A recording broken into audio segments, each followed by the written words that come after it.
The Digital Production Buzz is brought to you by Shutterstock.com, a global marketplace for royalty-free images and videos. With over 2 million royalty-free HD and 4K video clips, Shutterstock helps you take your creative projects to the next level. And by Otherworld Computing, providing quality hardware solutions and extensive technical support to the worldwide computer industry since 1988. Rolling! Action! Since the dawn of digital filmmaking, authoritative, one show serves a worldwide network of media professionals, current, uniting industry experts, production, filmmakers, post-production, and content creators around the planet. distribution.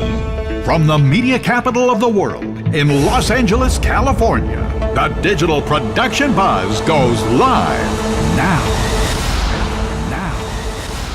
Welcome to the Digital Production Buzz, the world's longest-running podcast for creative content producers covering media production, post-production, marketing, and distribution around the world. Hi, my name is Larry Jordan, and joining us as our co-host, the ever-well-rested Mr. Mike Horton. I am well-rested. You look just...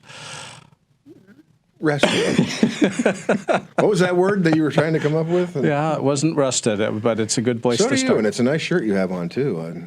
Today was a blue show. You've got a blue shirt on. I've Last got year a it blue was shirt. orange. We're weak. Yes. We're probably going to go with plum next week. Are we? Yeah, we cycle through colors. We should do like a themes. We have a color chart that allows We us... need a stylist, you and I. Let's face it. and a makeup trowel. At the same. Makeup trowel.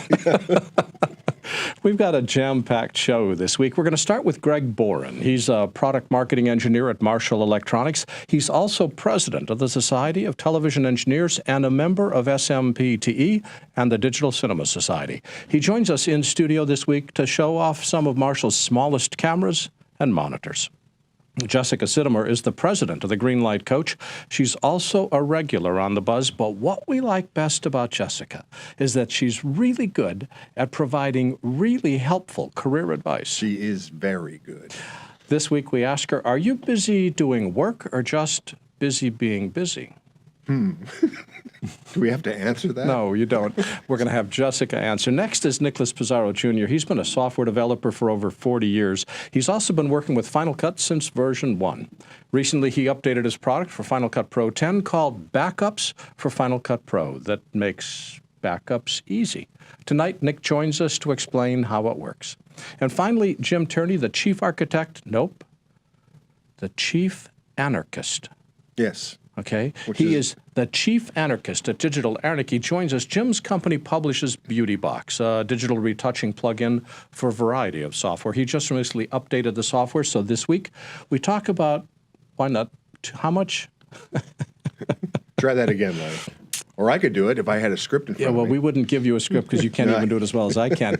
We're going to talk about how much retouching is too much. And just a reminder that we're offering text transcripts for each show, courtesy of Take One Transcription. Now you can quickly scan or print the contents of each show, as well as listen to it. Transcripts are located on each show page. Learn more at takeone.tv, and thanks, Take One, for making it possible. Mike, it may come as a surprise to you, but in 2 weeks, the Buzz is going to the NAB show in Las Vegas, and we're going to have... Finally, you're announcing it. 15 hours of live coverage. Each day. We're going to do 3 live shows every day, plus Really? an hour show at night. We're going to have over 80 guests in less than 3.5 days. Am I going to be one of those guests? We have invited you, but your publicist says that you cannot attend unless we provide you a gold lame van. I promise to wear a clean shirt. We would be grateful. No, really, you're booked up with everybody, right? We've booked up everybody. It's amazing. We've got every major vendor that's at NAB is going to be on the show. And you're going to be at the South Hall, like same place? I mean, Lower Hall, 11505. Which is pretty much the same place as you were last year. Starts at 10 o'clock on Monday morning. You can learn more at digitalproductionbuzz.com and join us for Greg Boren right after this.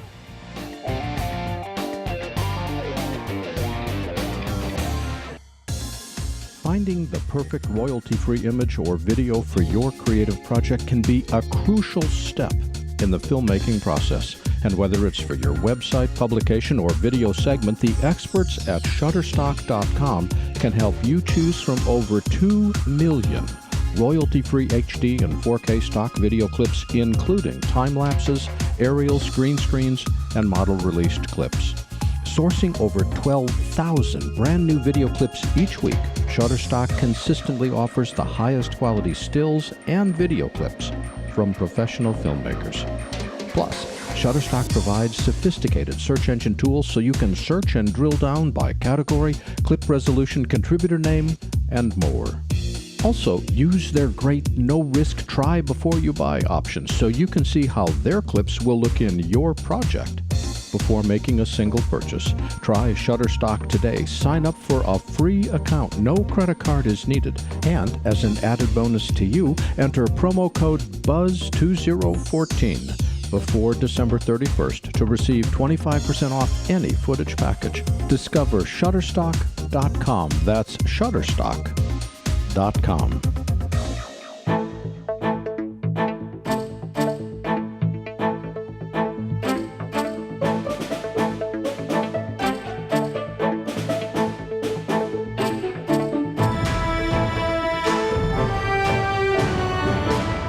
Greg Boren is the product marketing engineer at Marshall Electronics. He came to Marshall after 22 years with Panasonic Broadcast Systems Company, and before that, he was with NBC Burbank, where he was the technical manager on The Tonight Show.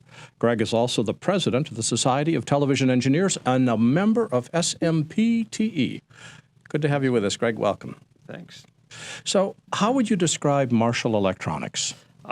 It's an interesting company. It's one of the few manufacturers still in the U.S. that builds at least part of our products domestically.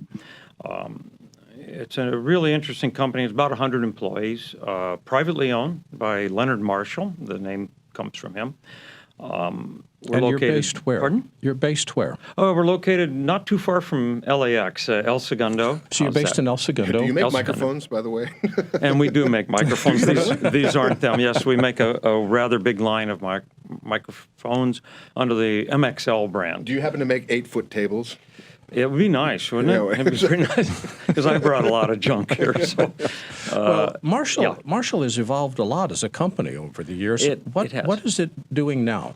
Well, it really did start in the audio side of the business, audio and audio cabling back in the analog days, Mogami cable, which is what people used a lot for the audio consoles and so on. And then somewhere along the way, prior to me being there, they came up with the first rack-mounted panels with small monitors in them. Mm-hmm. And that was such a hit that that's what people know Marshall for today. Absolutely. Those rack-mounted monitors are like everywhere. We have probably 75 different models of those, and also camera top monitors. Really? You have 75 we have models? A lot of models. Wow. Yeah, enormous number of models. Some with quad splits, some with waveform vector scopes in them, things like that. Is it the same screen, just different inputs? Or no, they're very different. Each one's a little bit different. And that's one of the things. We also have modular inputs where, I need this kind of connection. I just put a different module on the back. So a lot of them are in remote production trucks, variety of things. But at any rate, that's the CR. Well, the thing I like about it is they don't take a lot of space. Yeah. I mean, they're flat and they squeeze up against the wall. And you put a lot in one panel and so on. There's a big range of those. But that's what we're known for. But more recently, we have been getting into a lot of other things. We make encoders for streaming, like this show. We can stream live on the web, and we've done that with our encoders. We have cameras, which we're going to talk about today, and more monitors, especially at NAB. Who goes to NAB? You guys go to NAB, I assume? We are going to NAB. He's right. going to be there. Oh, beautiful. On the show floor, next to the Marshall booth. Yeah, we're Central Hall, by the way. That's a plug. Oh, good. Central Hall, halfway down on the main aisle. But, I've done 35 NABs, I think it is, something like that. So you lose count after a while. Yeah, it's been a lot of them. But anyhow, National Association of Broadcasters show, for those who may not know what NAB stood for. But, we'll be there, and we have something that doesn't sound real sexy. We make these adapters, and they're really coming on fast. We have a range of things. We're kind of ahead of the curve on those. Wait. What kind of adapters? Well, they'll take the new 12G serial signal, which is for 4K, convert that to optical and back. We do a variety of things, and there's a bunch more coming out. We have a little skunkworks sort of thing going on there Well, right now. So, much though I'd love to think about 12G converted to 4K, and I have a need for at least 25 or 30,000 of these things. sure you Me do. too. Most of us would prefer to talk about something a bit more interesting. That's right. And I noticed that you've got some friends sitting here on the table. These are fun. What are these? Well, these are very small cameras, and what you're looking at in the middle of the table are our two largest cameras. And this one here. Now, just leave it there, because otherwise we're going to have a really hard time that's taking a right, close-up because you've of probably it. zoomed in on it. Well, this one here is, well, these are all that I'm going to show you. They are all 1920 by 1080. In other words, full HD cameras. Progressive? Either way, they're selectable, progressive scan or interlace. Frame rate? Some of them are set up for more for round numbers. If you're into the tech numbers like 5994 and those things, some are set up for 60, some are set up for 5994, which means they work in the U.S. market broadcast. If you're just streaming, those numbers don't mean anything. Everybody can watch anything on their computer. When it comes to working with professional broadcast equipment, you have to have exactly the right frame rates and things to do that. So this one here, though, is interesting in this very exact model in this arrangement with a very nice Fujinon lens on the front. This is used on the Ellen Show. They have a whole bunch of these scattered all around the stage, and they move them around. So if they want to get somebody walking down the hall or going into the dressing room or something like that, they throw. Can we one of still these get up. good pictures from something that tiny? Oh, sure. It's wonderful. Yeah, they're very good. What's the ISO? And well, that's a number we haven't even calculated. That's a very good number. Probably in the 300, 400 range. Not too bad. Not bad. Actually, these actually have night vision modes in most of them. So that pulls a lot of tricks to do that. You'll bring the grain up a little bit. You might even go black and white. But we can work down in very, very low light levels with these if you don't mind compromising some things. So I'm just thinking of our studio here. We're an all HDSDI studio. Right. So I can take That's HDSDI what coming these are. out the back of this and Yes. just plug it into the switcher. You sure could. So what about the camera to my side of it, the left of it? This one right there. Okay, this one here, well, this one's one of the few just do that cameras to we drive our have. camera guy nuts, Sorry, I'm don't you? turning, let me rotate it. I'm throwing him. You want to for a see the curve back there. of this. The back of it also has HDMI and SDI. So that's one of the few dual purpose cameras we have. Now, we're getting that's a cool. question on our live chat, so I want to ask this. Great. The frame rate, we have to buy the frame rate when we buy the cameras? Or can we, what adjustability do we have here? Depends on the model. Some of ours will do all different frame rates. Some of them, if you're going to use like broadcast formats in the U.S., you would want to make sure you got like the MB model, which is the Marshall broadcast model. If you're only going to stream or use it for some kind of surveillance purpose or something like that, then you'd get the other one. It might be a little cheaper, something like that. Price range for both of these? These are all, well, one of these, and let me look at my cheat sheet here because I always forget these things. These are actually, everything I have on the table here is pretty much a $500 camera. Now, which is pretty just a second remarkable. here, $500. HDSDI, That's $500. $600. Now, correct me if I'm wrong. I'm looking at these cameras, and the very first thought that comes into my head is, this looks and is priced very similar to a GoPro. Okay. What makes this different from a GoPro? All right. Well, we are different, and Doesn't have GoPro on the I side, don't for see one us. thing. No, we're not really in competition with GoPro. Matter of fact, we've partnered with them on various stages and things. So what we have different, GoPro has an HDMI connection only. HDMI is typically rated to go about 15 feet. So to go farther, you need to go to a converter and send it out. HDSDI, that's the term used, serial digital interface. I'm sorry, I'm turning the camera around while you're working. The connection on the back is a serial digital interface that goes 300 feet all by itself. So we can get a on bigger one run. cable, I can do 300 feet. We also have interchangeable lenses on all of these cameras, which GoPro doesn't have. The GoPro's great if I'm going to jump off a mountain or climb or do all those crazy things that people do with GoPros. Perfect camera for that. Our cameras don't record. GoPros record. So those So are you're some of the just key feeding a differences. signal. There's no chip inside. There is no recorder in any of these cameras. This is designed to go to a switcher or a microwave transmitter or someone else's recorder. No, go ahead, Mike. Yeah, interchangeable lenses. Are you making your lenses also, or We make somebody else? some of these. The real small lenses we make, and we have special purchases on some of these others. This is a Fujinon lens here that we don't make. This one here we sell directly. And then if I can get to these smaller cameras here, these will sort Absolutely. of Go blow ahead. your mind. We're on a close-up right now, so just... All right, let me pull it up slowly here so as not to lose it, if you can follow that. This camera here is easily the most popular camera we have, the CV500. Turn it sideways. And There you go. Tiny, tiny lens in the front, SDI connection in the back, 12-volt power. This is also a composite output, which is the old standard definition type connection. So you could run that to some garden variety local monitor if you wanted to and see a picture at the same time. These lenses are changeable. There's even a little joystick, miniature joystick in the back here to run the menus. See Really? it back Let me there? see. Yeah, see that? Oh, my That's- gosh. On-screen menus come up, and you can change formats. And these will do everything from like 1080p 24 up to 1080p 60 and everything in between. Holy I can cow. set them for European formats, which they're also very popular. Give me in an Europe. example of what people are using this particular camera. Well, this camera goes into reality shows. It goes, Formula One's using these. Now, I saw an interesting video on YouTube Yep. where a car on a... Oh, in that rally? On, Oh, did on you a get the rally clip? Yeah, we got the rolled over clip, like yeah. 6 times, and Is- we're watching it from inside from 2 different angles That's as the not car amazing. spins. That was these. Really? Are Right you here. serious? And it survived the crash. Well, sure. You could drive a nail with this camera. I would probably not want to do that. No, but you could. Well, here, feel the, Look at that. there. Oh, my goodness. That's It's pretty solid. It feels like it's a not a metal joke. case. Yeah. And that It's has not plastic. interchangeable lenses. This would go with my Barbie doll set. What lens do we have on this right now? This is, I think if it's the standard lens, it's 3.7 millimeters, which doesn't mean anything because this is a 1/3 inch imager. I did a little calculation before we came here, and compared to a DSLR lens, which people are familiar with, it'd be like a 25 millimeter DSLR lens, somewhere in that range. So it's a 28. somewhat wide angle. It'd be wide angle. We go wider. We have a range of, I think, a dozen lenses for this camera.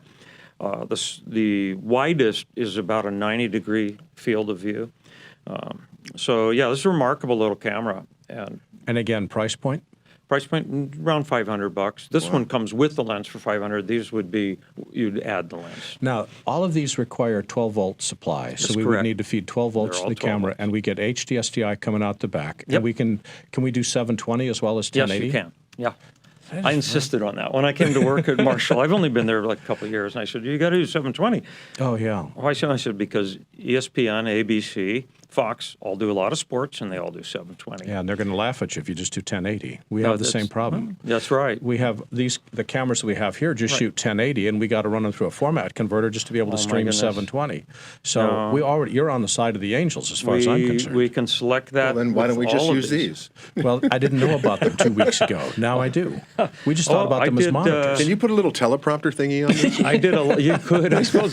These all have, well, they all have regular, people familiar with quarter 20 Yeah. screw, quarter inch 20 threads per inch screw on the bottom or somewhere on them. This one has the top and bottom.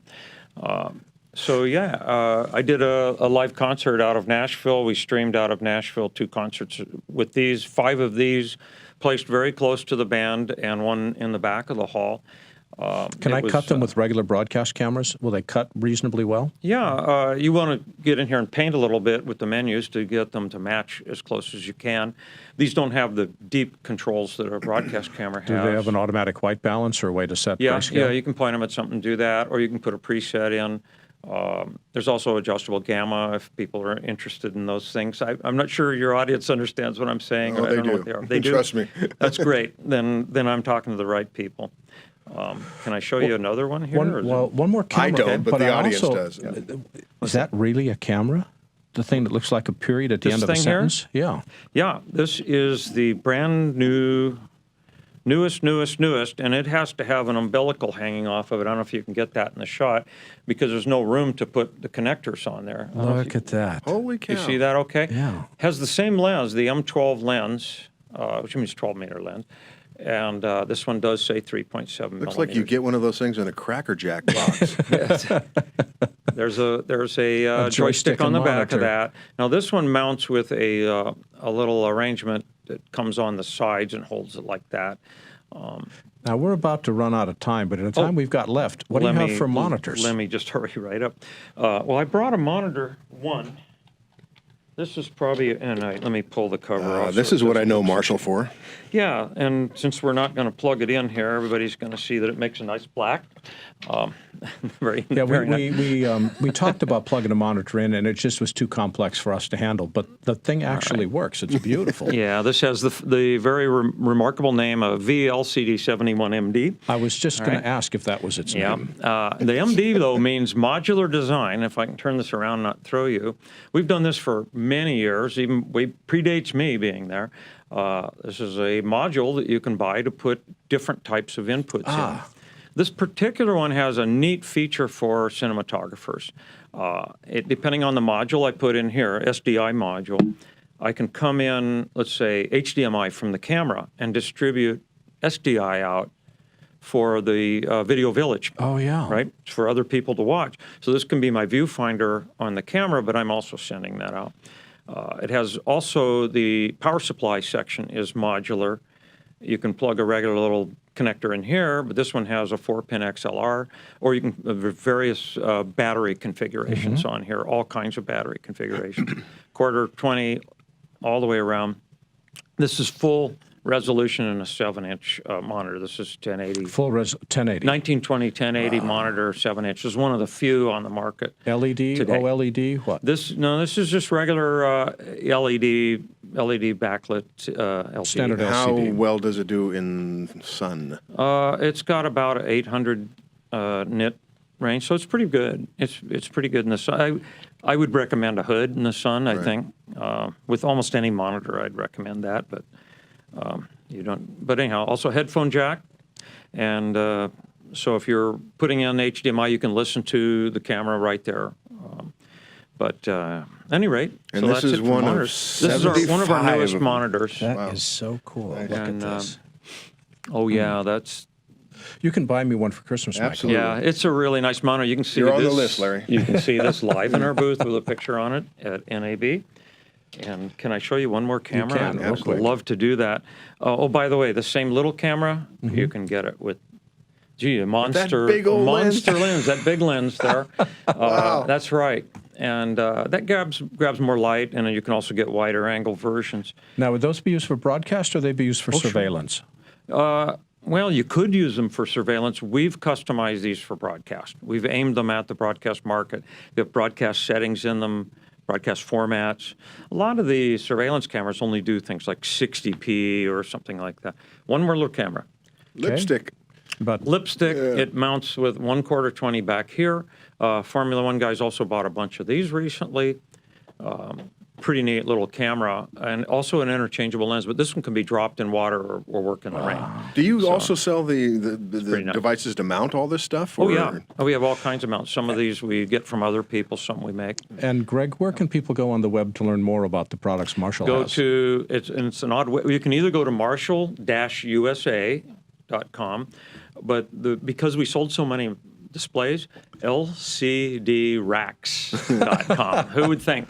But that's where you'll find everything. One word, lcdracks.com. Right. Greg Boren is a product marketing engineer for Marshall Electronics. Greg, thanks for joining us right. today. Make This sure was you fun. just leave all this stuff here. Appreciate it. Take care. Bye-bye. See you. Thank you very much. All right.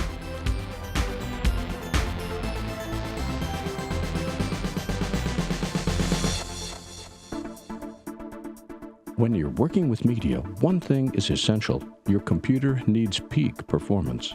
However, when it comes to upgrading your Mac, there are so many different options to choose from that the process can be confusing. That's why Otherworld Computing carries the best upgrades that lets your computer performance and storage grow as your needs grow.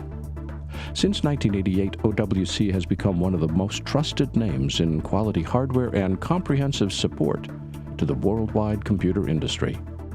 With an extensive online catalog of Mac, iPhone, and iPad enhancement products, as well as a dedicated team of knowledgeable experts providing first-rate tech support, OWC has everything you need to take your current system to the next level. Whether you need to maximize your system's memory, add blazing speed, or enhance reliability, look no further than the friendly experts at OWC. Learn more by visiting macsales.com today. That's macsales.com.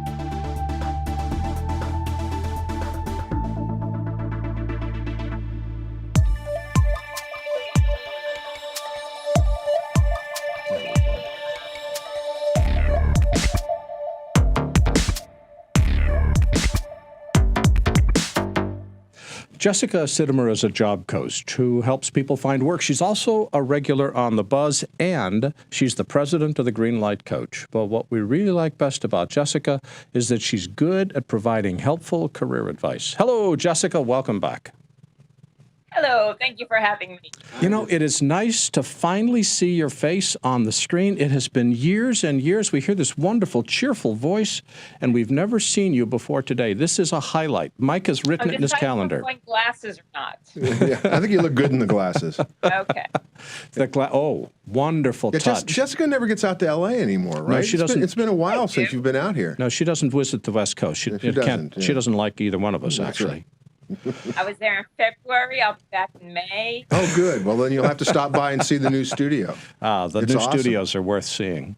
Right. Jessica, we've been talking in the office all day about whether we're busy being busy or whether we're busy doing work. How would you tell the difference?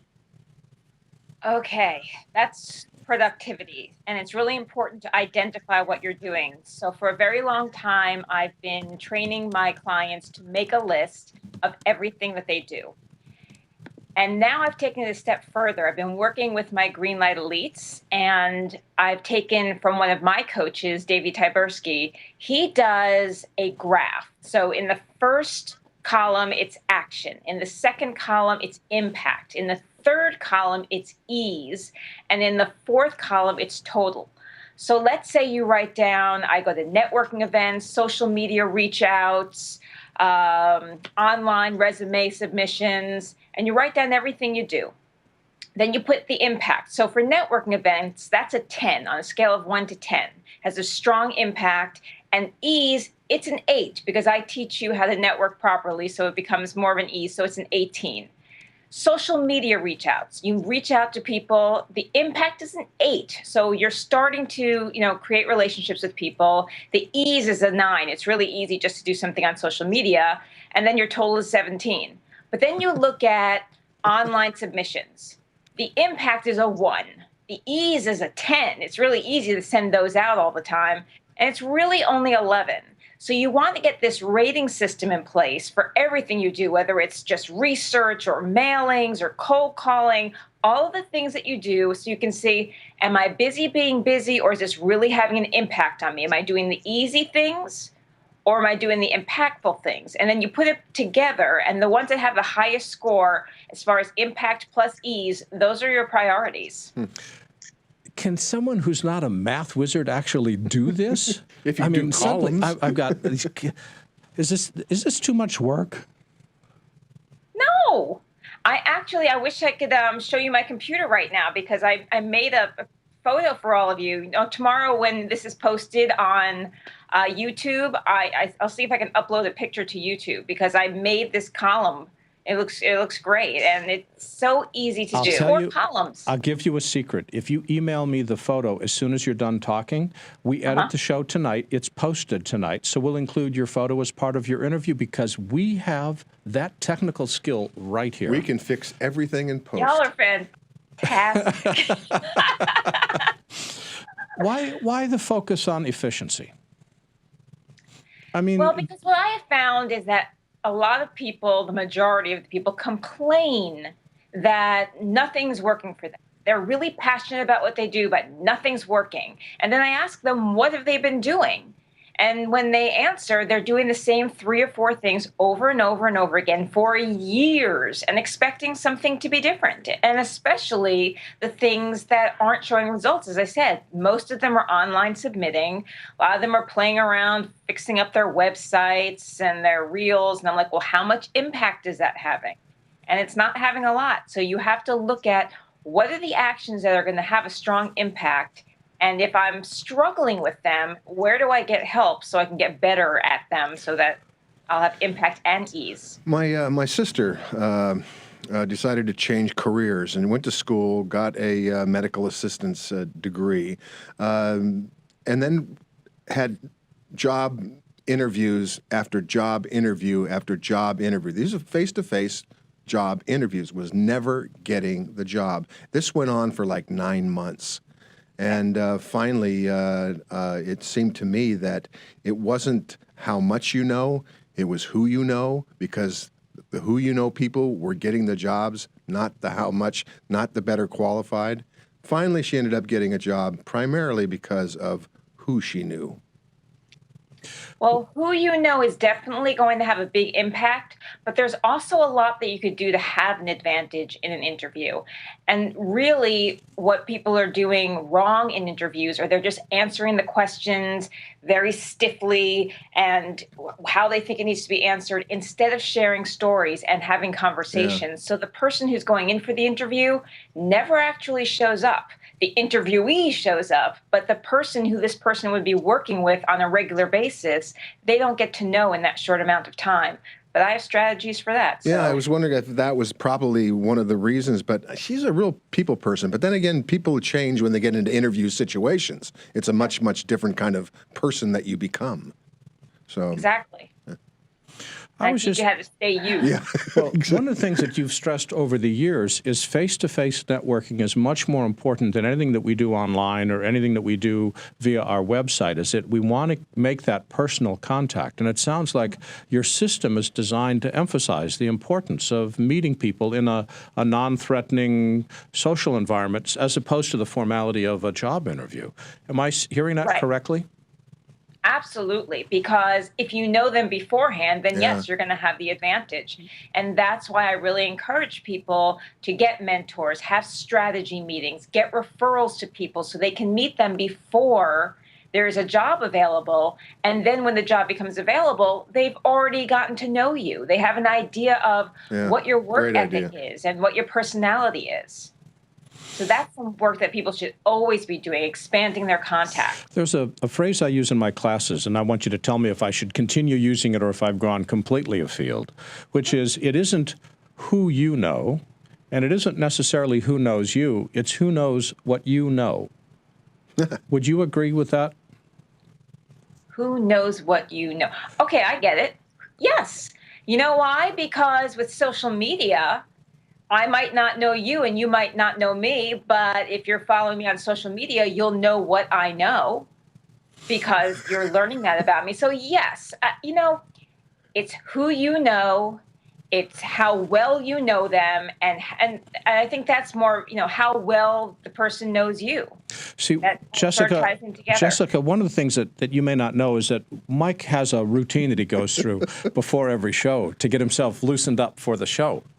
And he spins plates. And so he's got these plates spinning in the air. It's a way of de-stressing. Who you know. And you know, you would never think of Mike being a juggler spinning plates out in the green room as he's waiting to go on. But it works. You would know Mike, and you would know that he's this bon vivant and incredible co-host, but you wouldn't know him as a juggler unless you had seen him. So it isn't until we know what he knows that Mike actually sort of has a personality associated with him. You know what I mean? You lost me at juggling. But it was great. It was a wonderful example. The plates I'm just spinning. wondering how many plates he has in the air. Any more than 3, and we're sweeping up the results. Just like you, Jessica, more than 3. That for their own productivity. You know, another one of my coaches, James Malinchek, once taught me something that I have used and I find so effective, and that is his Post-it method. You take a Post-it, you write 3 things down for your work that you're going to do that day. And then once you've accomplished them, you crumple it up and you throw it away. You know, no saving Post-its and checking off things and it's nice and simple for people. Great idea. You get 3 things done that are effective, and it's more than most people are doing on a regular basis in our industry. Is that like setting goals, only short-term goals rather than long-term goals? Absolutely, and they should all be targeted toward those long-term goals in an effective manner. Always just long-term goals. If you don't achieve that long-term goal, that's just debilitating. So I'm always wondering. First of all, the tonality here is just speaking those long-term goals. Long-term goals are amazing because that's how you know that you're working for something. How do you know you're not going to achieve them? Because they're long-term.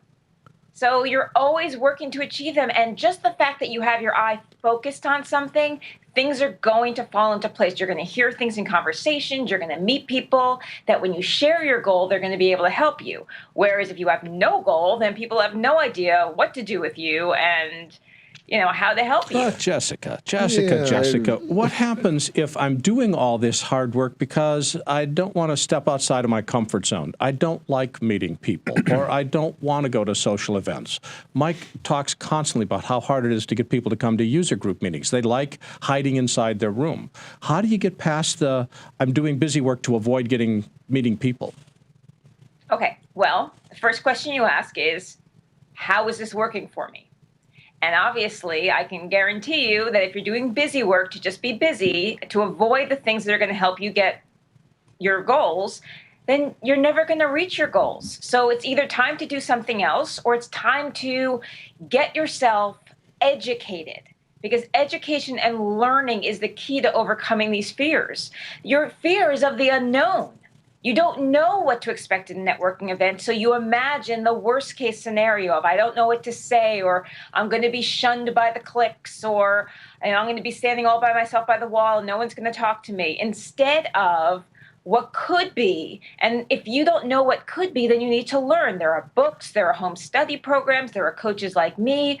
There are always techniques and tools to help you. So if you really want this, you've got to say to yourself, even if I'm stepping out of my comfort zone, like baby steps, like in What About Bob, baby stepping to the elevator, that's okay. I've got my Greenlight Elites this month. They're taking action every day. I gave them a booklet so that every day they had one action to do. They were all doable actions, but the progress they were making was amazing. Just because they did that one single action, So which is Jessica, more than they would have been doing. Jessica, we have run out of time, but you have not run out of advice. Where Right. can people go on the web to learn more about all the good advice that you've got? They can go to thegreenlightcoach.com, check out my latest blog for my March Madness bundle sale. $1,100 worth of learning for $97. And that's the Greenlight Hush Up. Thegreenlightcoach.com. Jessica Sitomer is the president of the Greenlight Coach. And Jessica, thanks for joining us Thanks, today. Jessica. Bye-bye. Bye.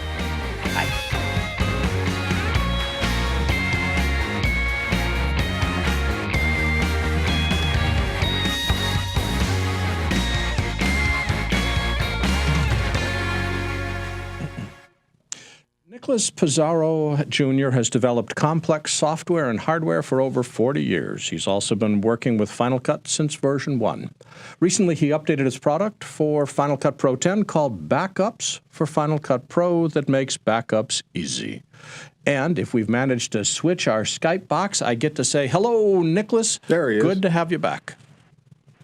Thank you very much. It's a pleasure to be back. I've been catching up on some old programs, so I get into the rhythm of things, and it's always enjoyable.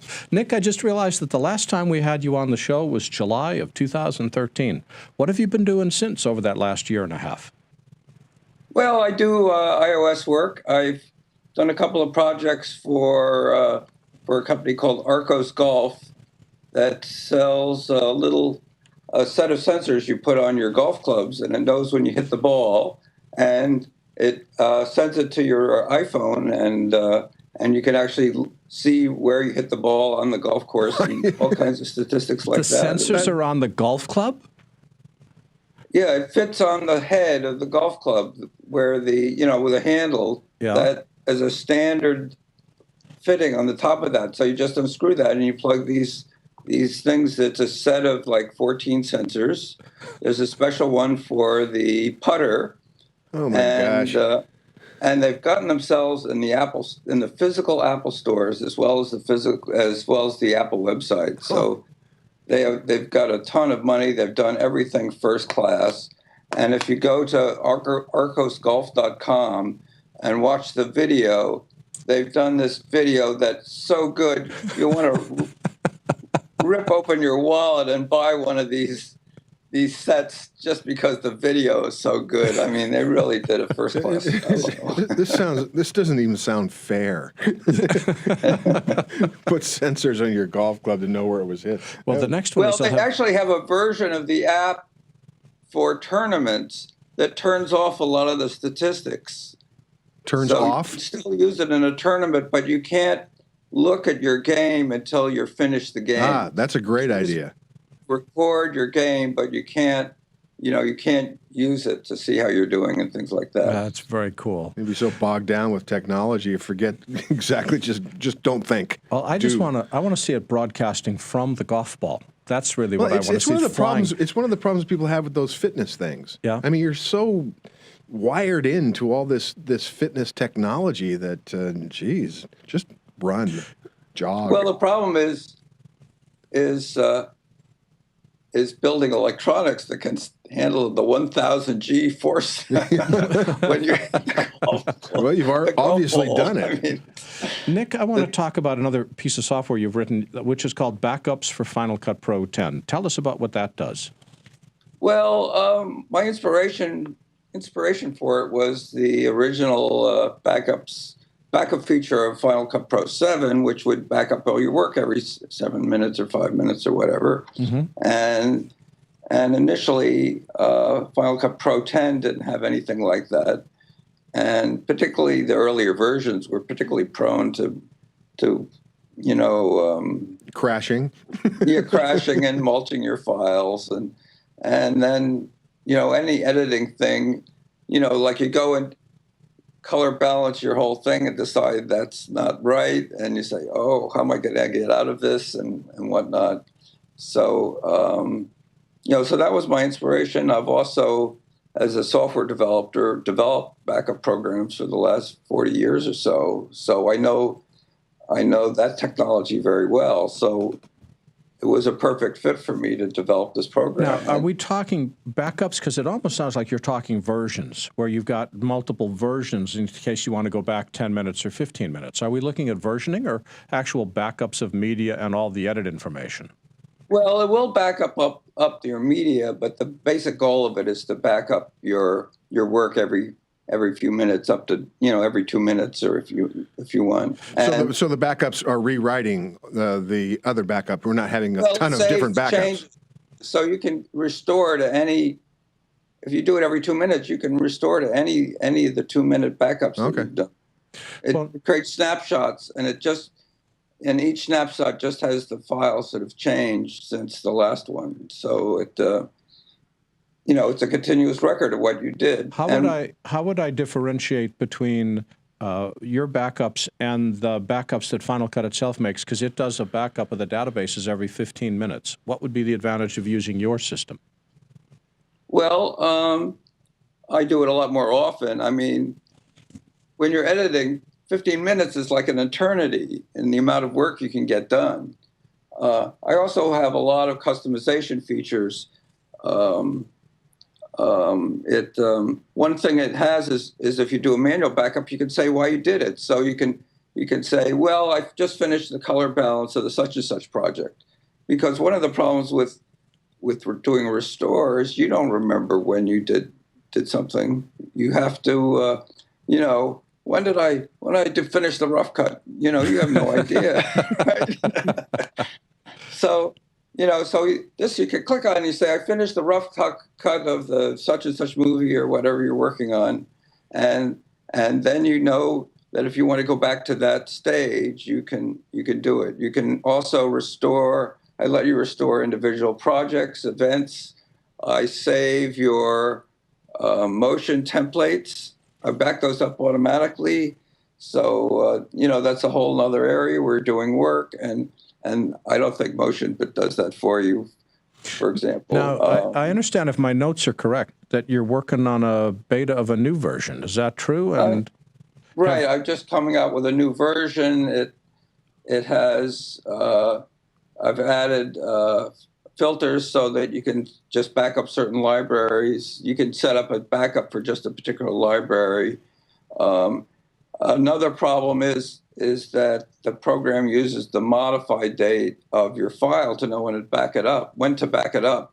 But if you're backing up across file systems, the dates are stored in a slightly different way for say Windows versus Mac, or if it's on an Xan, or it's and so I I've come up with a way of storing those so it will work across file systems. And then I put in a, it's feature creep. So I put in a little trim button so you can delete the old snapshots, and just little things like that make it run a little smoother for people. I get I have almost no, I almost get no support requests for it. It's quite amazing. That's a wonderful So tribute. it obviously works. I only get about a support email about once every couple of weeks, and most of the time it's for features and things. So if somebody asks for support, I can give them I spend an hour on a message because I can do it. It needs to be I have a said. very loyal following. I'm really amazed. I've not gotten less than a 3-star review on the App Store, and it's rated 5 stars, and it works. That's what I was going to say. How much is most it? of the customers are professional people. They're not casual users. They're people that use it full time. Nick, how much is the software? It's only $18. Wow. And it's available in the App Store? It's on the App Store. You can just look for backups and it'll pop up. Or if you look for Final Cut Pro, it'll appear on the same page as Final Cut Pro. And what's your plan for the new version? Have you figured out when it's going to be released? I have a release candidate out there, and it'll probably be out in the next week or two. Oh, that's very exciting. It's an amazingly sophisticated program. You don't think about this as what could be as a user.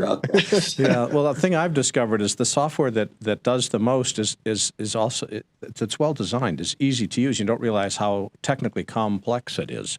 What website can people go to learn more about your software? Well, I just set up an easy URL, videobackups.biz. That's all one word, videobackups.biz. And Nick Pizarro Jr. is the president of NP Associates, LLC. Nick, as always, a delight talking to you. Thanks for joining us today. Very good. Thank you. Take care. Bye-bye.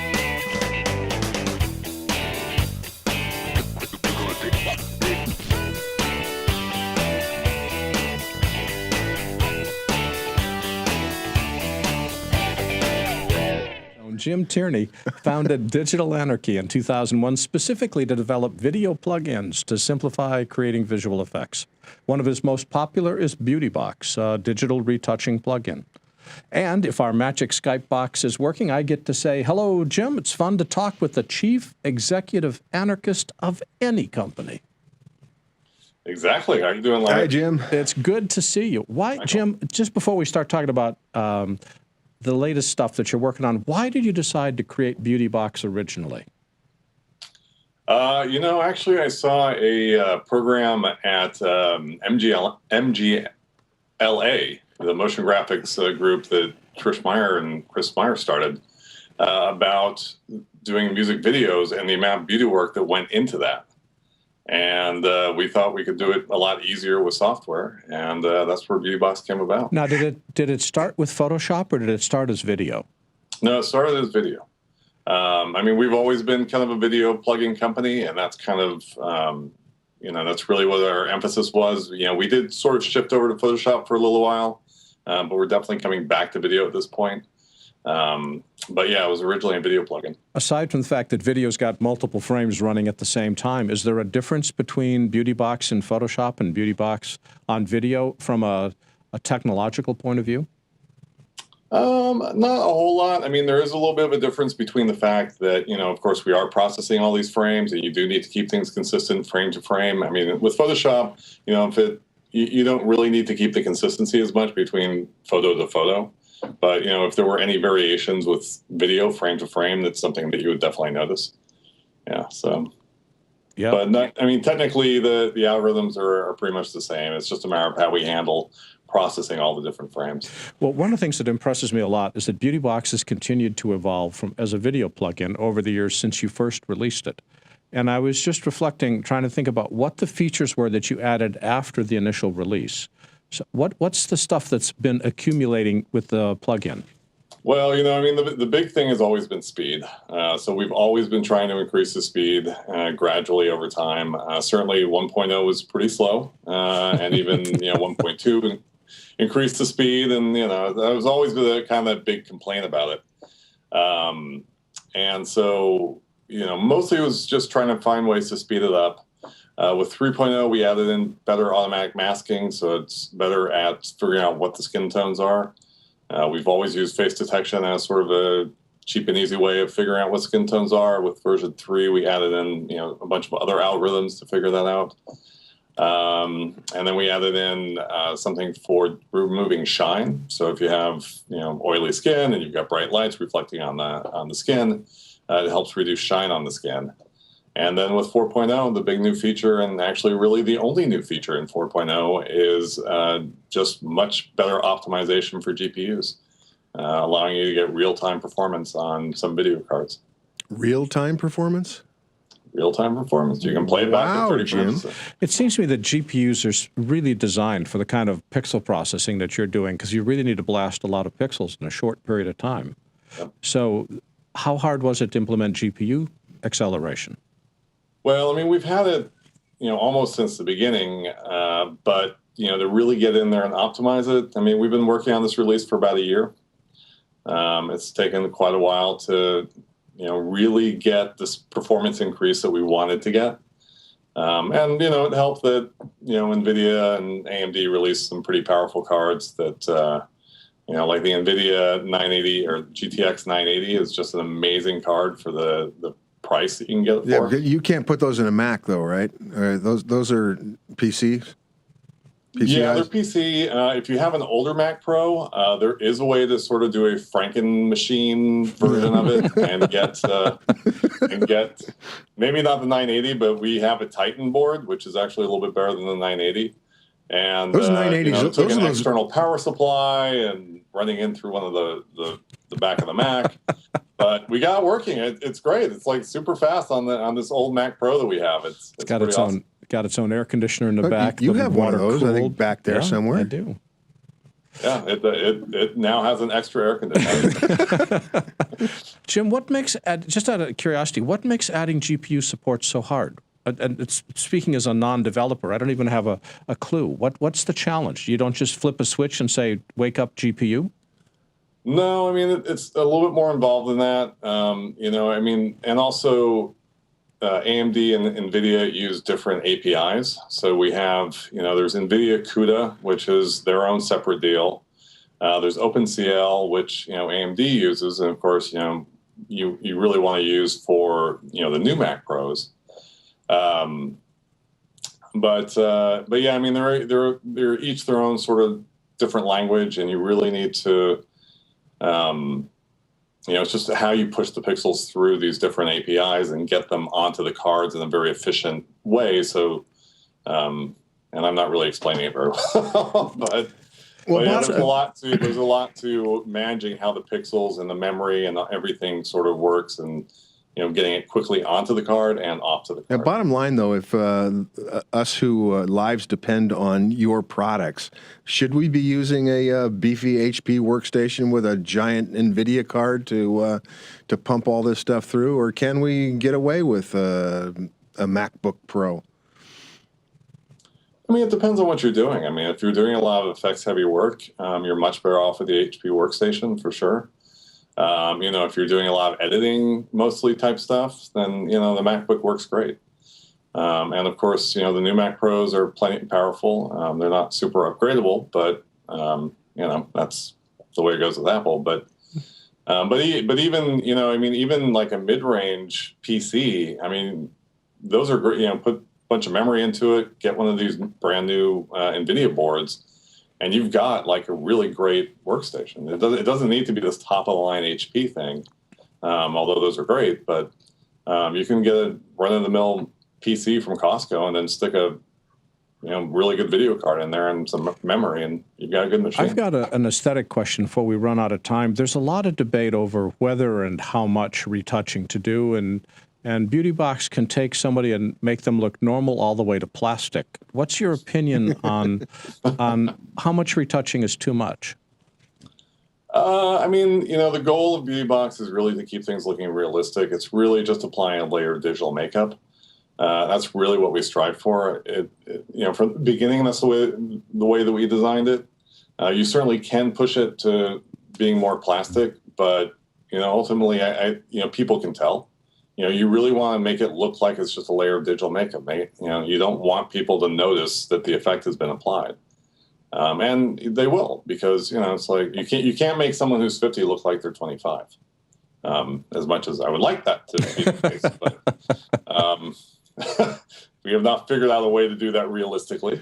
But you can easily take 10 years off somebody and have them look great and not have it apparent that there's any effect applied at all. I hope that you come out with Jowl Shaper. Bring it up a little bit here. I'll get some Scotch tape for you, Mike. It'll be great. What are you looking at for the future? Any special features you're keeping your mind open on? For the time being, we've got some other stuff that we're working on. Certainly, we need to speed up Flickr Free. That's one of our other plugins. We've got a number of other video plugins that are in the works. We might be showing them at NAB. We'll see. We'd like to be. Yeah, Jim will be at the plugin pavilion and hopefully at the Super Meet too. And so you'll get a chance to do one-on-one with Jim and all his cool products. Jim always has cool products. Yeah. Jim, come out with more cool video products for sure. For people that want to keep track of all the cool products that you've got, both old and new, what website can they go to? It's digitalanarchy.com. That's all one word, Digital Anarchy, ANARCHY. I practiced spelling it, digitalanarchy.com. And Jim Tierney is the president and chief executive anarchist. Jim, it's been fun chatting with you today. Thanks for joining us. See you in a couple weeks, Jim. Thanks for having me. Take care, guys. Bye-bye.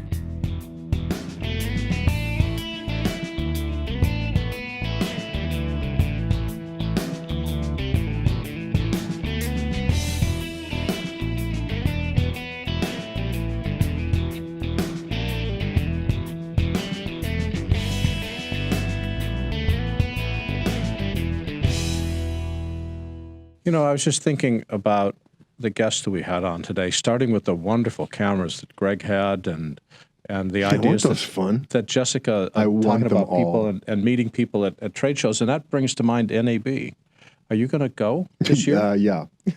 Hey, we just sold a ticket. No, seriously. You're up to 6 people. Now. And what are you referring to? The Super Meet. And what is the Super Meet? For those of you who do not know the Super Meet is one of the biggest digital get-together network gatherings at NAB. It'll be April 14th. And if you are going, this is one of the events you must go to. And by the way, the raffle right now, it's over $107,000 worth of stuff. Honest to God, it's like insane. It takes you 5 minutes to scroll through the website, through the list. And if you haven't had a chance to see Michael do the raffle, you would pay just to watch him host the raffle. It's crazy. Amazing. And I know you're going to be there. We will be there, and most of my staff will be there. Yeah.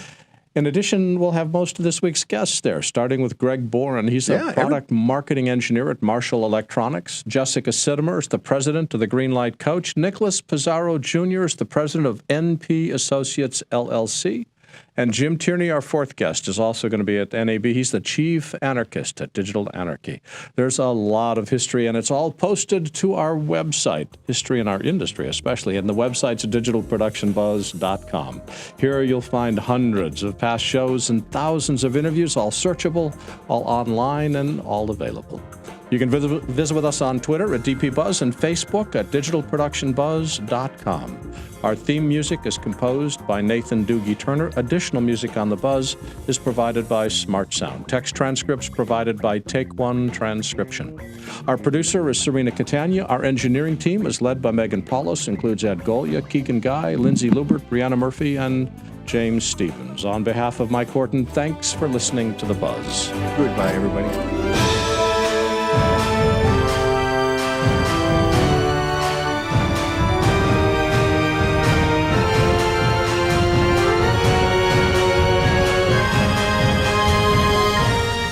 The The Digital Production Buzz was brought to you by Shutterstock.com, a global marketplace for royalty-free images and videos. With over 2 million royalty-free HD and 4K video clips, Shutterstock helps you take your creative projects to the next level.